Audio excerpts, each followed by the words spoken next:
Hi, it's Tom with Digital Foundry, and this is Mighty Number 9 on PS4.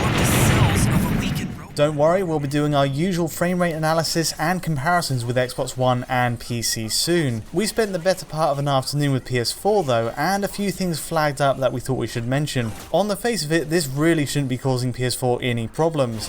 It's a relatively simplistic Unreal Engine 3 title after all, and even though it has a humble origin with Kickstarter, it has also had 3 years of development. This should be a fairly easy win too, a spiritual successor to the Megaman series with tight side-scrolling action running at 60 FPS all the way. Now the frustrating thing is, not only has the game notoriously not lived up to the visual ambitions of its work-in-progress footage, where it's shown looking far more complex than what we've ended up with, but I'm also sad to say its final frame rate is also in a bit of a state too. So here's the problem. Mighty Number 9 can be running just fine at 60 FPS as you'd expect, but then suddenly stutter and hitch as you run along, with seemingly nothing much happening to justify it. These designs of yours. As a side-scrolling shooter, these hitches in action really stick out. All that lateral movement just emphasises every frame drop, and it starts to become a distraction. It does get worse too as we play through each level. The second oil platform stage has fire effects which knocks the action down to 45 FPS. It's the usual alpha transparency business we see in many games, but they're so simplistic here, it's hard to fathom why this is such an issue for the console. To be fair, it's not a constant problem, but it happens often enough to detract from the level. But it's Unreal Engine 3's real-time reflections that are the real killer on frame rate. They're used extensively in one section of the third level, called Waterworks Bureau. Check out what happens the moment they enter the screen. We turn the corner here and bam, an immediate lock at 40 FPS.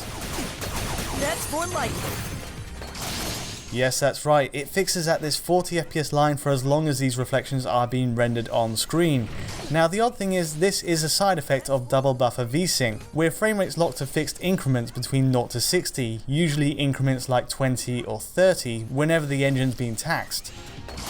In this case it's 40 FPS, but in fact the game could well be able to run at frame rates much higher, if not for VSync being engaged. So here's where things get a little bit odd then. There's actually a VSync option in the game's menu, and sure enough that's enabled by default alongside the bloom effect. It's rare to have these options, so just as an experiment we tried turning both off at once, VSync and bloom, just to see the impact on performance in this icy section. After saving these options, restarting the PS4 and jumping back into the level, well, it did absolutely nothing for performance. We're still running at 40 FPS here, and while the bloom did turn off as we asked it to, the VSync just stayed as is. As a result, there's a tremendous amount of stuttering for this section, regardless of what we do. More like it. Overall, Mighty Number 9 has a number of issues here. The frame rates simply aren't consistent enough to carry the experience it was promising, and on top of that, certain options aren't working either. Just as a heads up, we've also spotted a completely different range of issues on Xbox One that we'll be covering soon. We've yet to see a patch emerge on either format so far, so we're hoping there's a day one update to address what we're seeing. But for now, this is how things stand. I needed that. Anyway, we'll be back tomorrow with more testing on Xbox One. In the meantime, let us know how you're getting along with the game in the comments. Like and subscribe if this was useful, and until next time, thanks for watching. That's more like